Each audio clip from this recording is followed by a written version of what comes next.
Bismillahirrahmanirrahim. Assalamualaikum warahmatullahi wabarakatuh. Apa kabar soleh-solehah semuanya? Semoga kita semua selalu dalam lindungan Allah Subhanahu wa Ta'ala.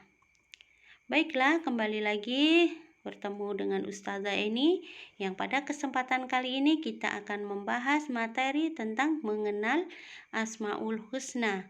Apa itu Asmaul Husna? Yaitu Asma Allah. Asma Allah. Ada berapa Asmaul Husna? Ada 99 ya. Tapi kali ini nanti kita akan membahas 10 ya dari Asmaul Husna. Kita bahas satu persatu. Yang pertama yaitu berdoa dengan Asmaul Husna. Allah memiliki Asmaul Husna, yaitu nama yang agung ya, yang mulia. Ya, Asmaul Husna adalah asma Allah yang agung dan mulia.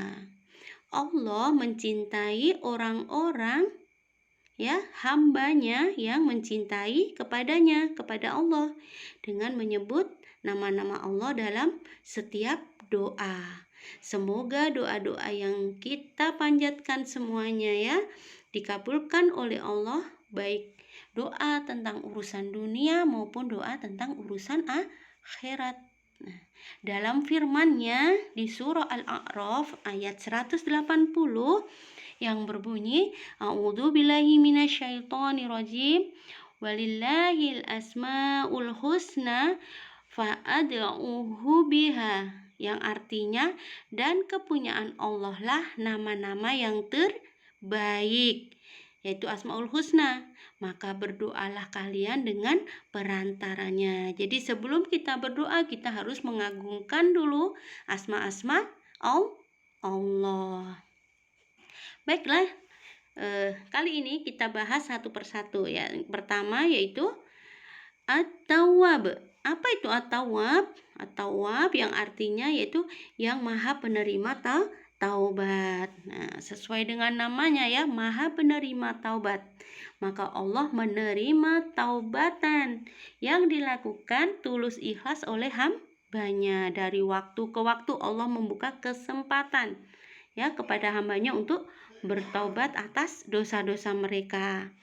Tentunya dosa mereka akan terampuni ya, asal manusia bersungguh-sungguh dalam bertaubat.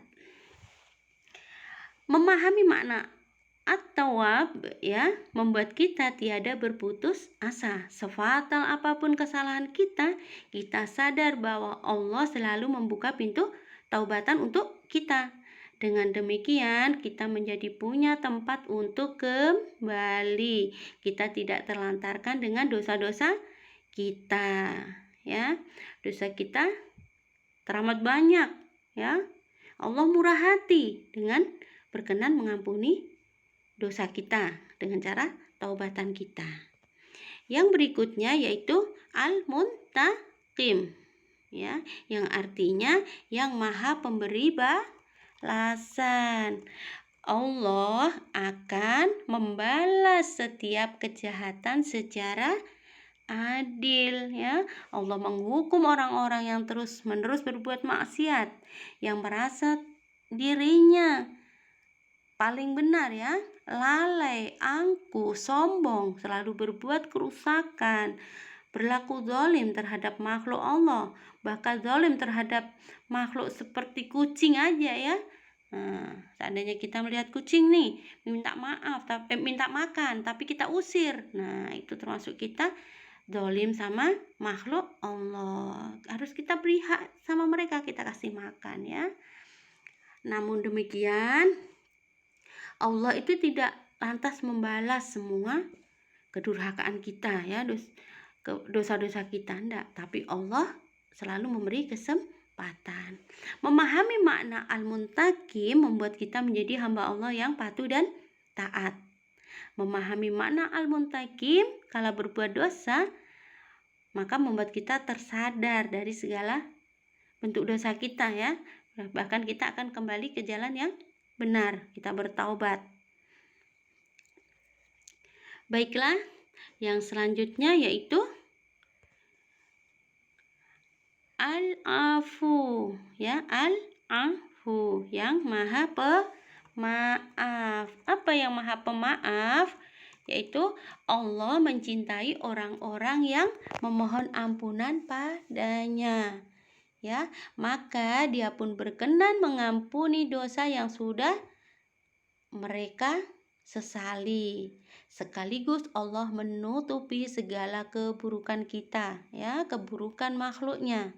Allah memaafkan orang yang berdosa sebagai bentuk kemurahan dan kebaikan Allah sebagai Maha Pemaafnya, ya. Allah selalu membukakan pintu rahmat sebagai bentuk karunia dan nikmatnya sehingga hilang keputusasaan dari hati makhluknya, ya. Memahami makna al-afu membantu seseorang untuk bangkit dari kesalahan dan penyesalan, ya. Baiklah, yang berikutnya yaitu ar-rauf, ya.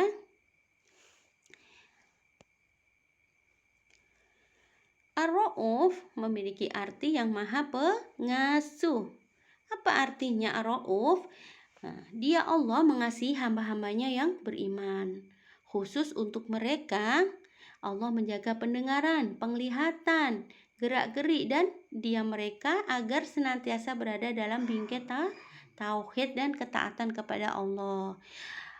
Ar-rauf juga menunjukkan makna mengasihi hamba-hambanya yang berdosa dengan membukakan mereka pintu taubat selama nyawa masih di badan, sebelum nyawa itu di kerongkongan, ya, sebelum yang namanya itu sakaratul maut atau sebelum matahari terbit dari barat, ya. Artinya apa? Matahari terbit dari barat. Artinya kiamat. Nah, sebelum itu Allah selalu membuka pintu taubat. Nah, makna dari ar-rauf ini, ya, adalah senantiasa merasakan betapa pemurahnya Allah. Ia merasa selama ini dipedulikan dan diperhatikan oleh Allah sehingga setiap gerak langkahnya berada dalam hidayah Allah. Baiklah, yang selanjutnya anandaku semuanya, soleh-soleha. Yang berikutnya yaitu Malikul Mulk. Malikul Mulk yang artinya yang maha penguasa kerajaan semesta, yang artinya yaitu Allah pemilik dan penguasa kerajaan yang kekal dan luas. Dia tidak berbagi kepemilikan, kekuasaan, pemerintahan. Bahkan Allah tidak butuh penjagaan atas alam semesta dengan siapapun, ya. Allah mampu melakukan semuanya.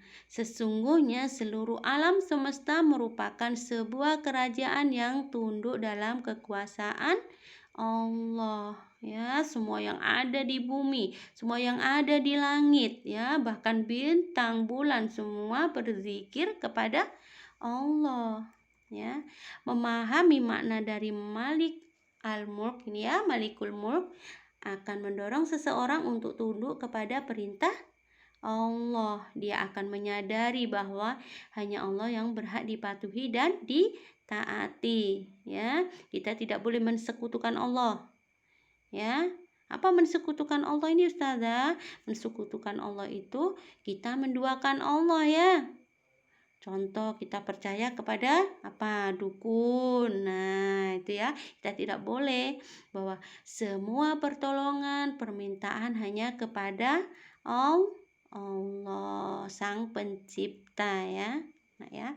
Yang berikutnya yaitu Dzul Jalali wal Ikram, yang artinya yang maha pemilik kebesaran dan kemuliaan. Yuk kita ulas sedikit, ya, Dzul Jalali wal Ikram ini, yaitu Allah adalah Tuhan pemilik keagungan dan kemuliaan. Tak ada kesempurnaan yang bukan miliknya, ya. Tak ada rahmat, ya. Tak ada kemuliaan yang tidak berasal dari Allah. Allah sang pemilik semua keagungan, ya. Tak ada satu makhluk pun yang dapat berdiri sendiri tanpa Allah. Nah, rezeki, semuanya yang ada di bumi ini ya, semuanya yang kita dapatkan semuanya atas dasar pertolongan Allah. Menyadari keagungan dan kemuliaan Allah membantu seorang mukmin untuk senantiasa berjalan di atas rambu-rambu syariat ya, agar dapat mencintai ya, dapat cinta dari Allah, zat yang maha agung dan maha mulia. Yang berikutnya yaitu Al-Ghani ya. Apa itu Al-Ghani? Yang artinya yang maha Yang maha kaya. Allah maha kaya dan mencukupi dirinya sendiri. Allah juga mampu mencukupi kebutuhan makhluknya yang ada di bumi ya. Sampai di lautan, seberapa besar lautan itu ya, ikan. Nah, bisa kita bayangkan, kita aja punya akuarium yang kecil ya, contohnya ini kita kasih makan tiap hari, punya kolam renang kita kasih makan tiap hari, bahkan kadang tidak mampu ya. Tapi Allah memiliki semuanya yang ada di bumi ini. Allah kaya, bisa memberi makan semua makhluknya yang ada di bumi ya. Kekayaan manusia itu bersifat relatif dan terbatas, sedangkan kekayaan Allah adalah kekayaan yang mutlak. Sekaya apapun seorang manusia ya, tidak akan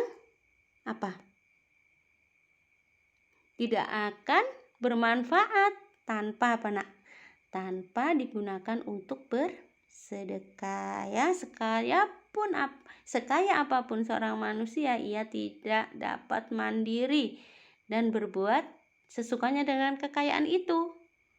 Makanya kita harus bersedekah ya. Ia tetap butuh pertolongan Allah. Manusia tetap butuh pertolongan Allah walaupun kaya ya, agar kekayaan tersebut bermanfaat dan tidak lenyap. Sedangkan Allah tidak butuh kepada apapun untuk mengelola dan menjaga kekayaannya ya. Memahami dari makna Al-Ghani ini membuat seorang hamba bertawadhu ya. Ia tidak akan menyombongkan diri sekalipun mempunyai kekayaan melimpah untuk ukuran manusia. Kalau kita bertawadhu ya, kalau kita kaya raya, kalau tawadhu kita tidak akan menyombongkan diri. Kita akan sadar bahwa semua yang kita punya di dunia ini hanya titipan Allah ya. Yang berikutnya yaitu Al-Mughni yang artinya yang maha pemberi kekayaan ya. Apa yang maha pemberi kekayaan ini? Yaitu Allah berkuasa memberi kekayaan kepada siapapun atas dasar kehendak dan hikmahnya. Allah menentukan orang yang menjadi kaya atau menjadi miskin ya, semua Allah yang tentukan. Sebagian mereka berbahagia karena kekayaannya dan sebagian lagi menderita karena kemiskinannya. Semua itu ditetapkan oleh Allah, karena Allah tahu mana yang terbaik bagi hambanya. Orang yang memahami makna dari Al-Mughni ini akan ridho dengan segala apapun ketentuan Allah, bersyukur dengan apa yang Allah anugerahkan kepada kita. Nah, bersyukur dengan anugerah kekayaan kepada kita. Dan sebaliknya, kita akan ridho dan sabar tatkala Allah memutuskan kita termasuk orang miskin ya. Kita ridho. Kalau kita ridho, pasti kita bersyukur dengan apa yang sudah diberikan kepada kita. Semua itu dijalani dengan senang hati. Kalaupun dia harus meminta untuk mencukupi kebutuhannya ya, manusia ini meminta untuk mencukupi kebutuhannya, jangan meminta kepada sesama makhluk, tapi hanya meminta kepada Allah ya. Baik, yang berikutnya yaitu Al-Muqsid yang artinya yaitu yang maha pemberi keadilan. Allah menyebarkan keadilan dan kejujuran. Allah melakukan tindakan paling adil dan menginspirasi makhluk untuk berbuat adil. Allah menciptakan segala sesuatunya dengan berpasang-pasangan, ya, untuk saling melengkapi dan mengimbangi sehingga terbina sebuah keserasian. Allah menyikapi setiap perbuatan hambanya secara adil. Tak ada satupun yang luput dari pengawasan dan penyikapannya, ya. Allah adil, di antara satu dan satu tidak ada perbedaan. Memahami mana al-muqsit ini akan, ya, muqsito, ya, akan membuat seorang tertegun dengan keadilan Allah terhadap semua makhluknya. Ia pun kemudian termotivasi juga, ya, manusia akan termotivasi untuk meneladani berbuat adil kepada makhluk Allah, ya. Walaupun keadilan yang diperbuat manusia tidak sesempurna keadilan Allah, tetapi setidaknya manusia turut menyumbangkan, ya, kalau adil turut menyumbangkan kedamaian bagi kehidupan di dunia. Apalagi menjadi seorang pemimpin nih, pemimpin apapun, mau memimpin negara, contoh presiden, ya, mau memimpin desa, contoh lurah, ya, mau memimpin di lingkungannya, contoh RT, ya, bahkan yang memimpin di rumah tangga, ya, ayah kita. Nah, itu pun harus bersikap adil, yaitu adil terhadap anak-anaknya, tidak boleh membedakan anak yang satu ini dibedakan, enggak, harus berbuat adil walaupun tidak sempurna, setidaknya berusaha untuk adil, ya. Yang berikutnya yaitu al-jami', ya. Al-jami' artinya yang maha mengumpulkan. Apa itu yang maha mengumpulkan? Allah mengumpulkan apa saja yang dikehendakinya dan dimanapun Dia mau mengumpulkannya. Allah mengumpulkan segala sesuatu, baik yang berupa serupa, berbeda, bahkan yang berlawanan. Allah telah mengumpulkan di alam semesta ini ruang angkasa, galaksi, bintang-bintang, bumi, lautan, tumbuhan, ya, hewan, benda yang sifat, ukuran, bentuk, dan warnanya berbeda-beda. Semua itu terpadu dalam sebuah sistem yang sangat rapi, tidak berbenturan satu sama lain, ya. Bisa kita bayangkan kalau matahari berbenturan dengan bintang, nah, itu nanti kiamat, ya, tentunya. Tapi saat ini semua diatur sama Allah sedemikian rupa sehingga terbentuk sempurna.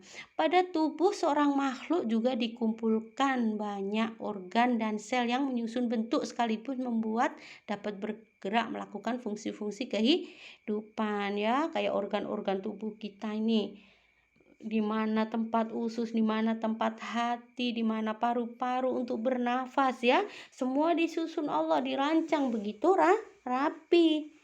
Nah, makna dari al-jami ini membuat kita makin kagum terhadap kehebatan dan kekuasaan Allah.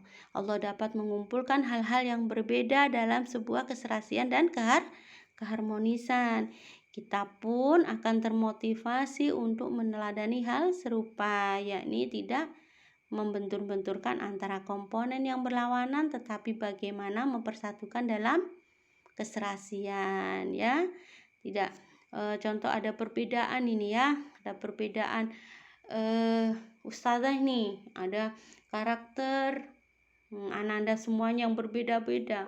Lantas bagaimana cara ustazah menyatukan kalian? Seperti itu, ya. Kita akan termotivasi dengan sifat Allah tadi, ya, yang maha rapi, menyatukan segala sesuatu yang berbeda, ya.